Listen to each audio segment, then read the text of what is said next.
Hello, Dizzy. How are you going? Would you like a biscuit?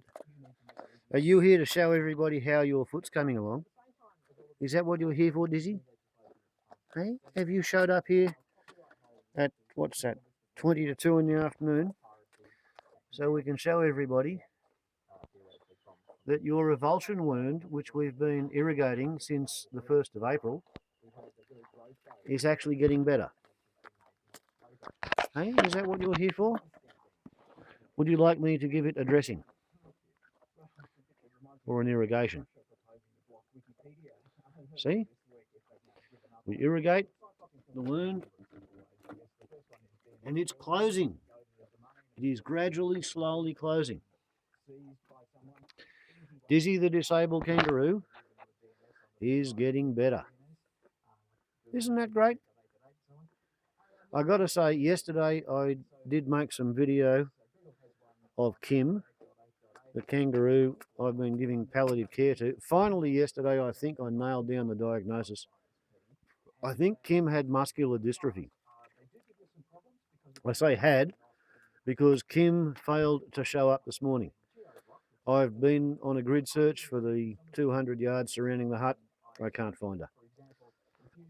I think last night when it was, we got down to 3 degrees Celsius, I think Kim went off and died during the night. She was at the stage where she wasn't able to walk. Look at that. Hey, Dizzy's little Joey was completely milk fed when I first began treating this avulsion wound. And now the Joey is a footling. The footling is eating bread and biscuits and grass. And I kind of suspect that even if Dizzy was to fall off the perch tomorrow, but I don't think she will because she's pretty healthy, I think this Joey would continue to be an integral part of the kangaroo clan. So there we go. After 2 weeks of delivering palliative care to a kangaroo, I think Kim has finally died. But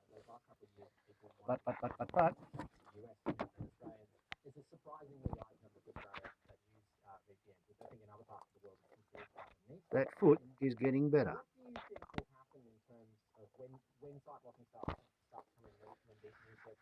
Isn't that right? Hey, I've cured your mummy's foot. Yes, I've stopped it from getting infected. There we go. Look at that.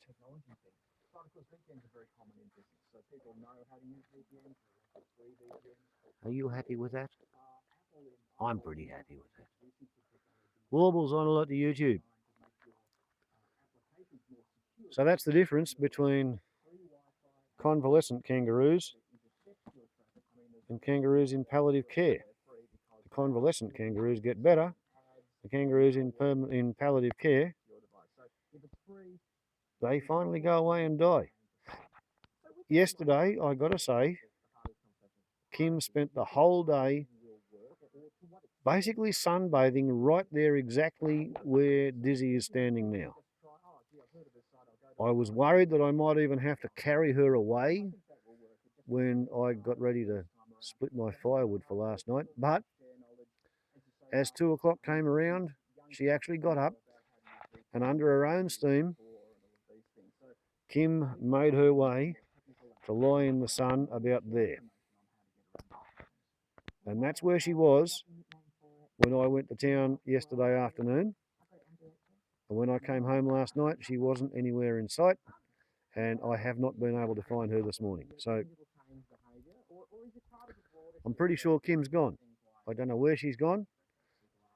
Maybe in a couple of days, I'll smell her carcass and I'll be able to show you where she finished up. But right at the moment, Dizzy's the success story. And I got to say, I really think Kim was a success story as well. Because if I had have had a gun, I would have shot her a fortnight ago.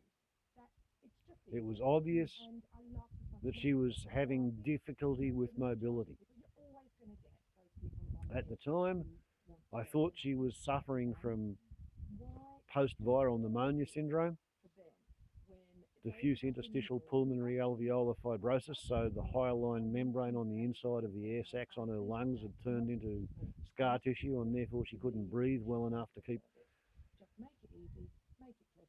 oxygen supplied to the muscles of her legs. But it gradually changed as a presentation and a picture, and what I really think was, I think she had something like muscular dystrophy, and I think it was working its way up from her toes.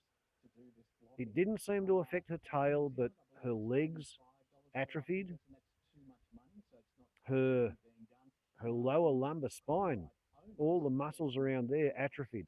She got to the point where she was suffering foot drop, and instead of standing on her feet, her toes were folding underneath. And well, yesterday I gave her a saline irrigation to the bare skin on top of her feet where she had worn the hair off the skin. The skin wasn't actually bleeding, but it was looking red and painful. And it was all she could do to gradually, slowly move around this clearing. So Kim's gone, pretty sure of that. Otherwise she'd be here. And I can't find her, so she's taken herself as far as she possibly could. Dizzy, the disabled kangaroo with a brachial plexus lesion, she's just about healed after a pretty severe avulsion laceration. Avulsion means a degloving wound. And if you go back through my videos and have a look at the kangaroo avulsion wound, kangaroo leg wound, kangaroo saline irrigation treatment videos, you'll see back in April she had a very big, very nasty looking wound, and it's almost completely healed. And even the swelling on top of her foot, where the degloved skin had sort of folded up, that's coming down as well. So there we go. After a fortnight of delivering palliative care to a kangaroo, I think that story's over. Warbles on a lot to YouTube. Ciao.